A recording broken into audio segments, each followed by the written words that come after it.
उपमुख्यमंत्री खोपराखोल ब्लॉक गस्त 6टी जल जोगाण प्रकल्प उद्घाटित। ओडिशार उपमुख्यमंत्री कनक वर्धन सिंह देव मंगलवार गस्त करी विभिन्न प्रकल्पर शुभ उद्घाटन करिसेंती।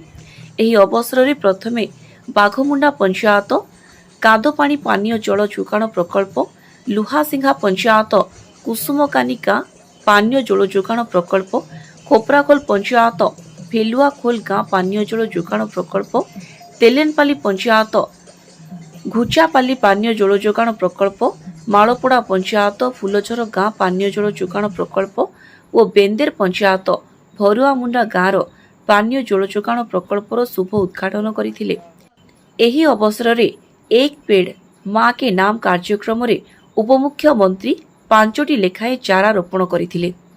गस्त अवसर में पानीय जल जोगाण विभाग निर्वाही जंत्री रौप्यरंजन बेहेरा, पाटणागड़ उपखंड पुलिस अधिकारी सदानंद पुजारी, खोपराखोल बीडीओ विवेकानंद षडंगी, उपमुख्यमंत्री ब्लॉक प्रतिनिधि पद्म कुमार सिंह परिहा, लोकसभा सांसदों ब्लॉक प्रतिनिधि संतोष कुमार भैंसाल, बाघमुंडा सरपंच देवाशीष साहू, लुहासिंघा सरपंच मुन्ना पुरोहित, मालपड़ा सरपंच गोपाल मेहेर, बेंदेर सरपंच सस्मिता माझी अतिथि रूपे जोग देइथिले।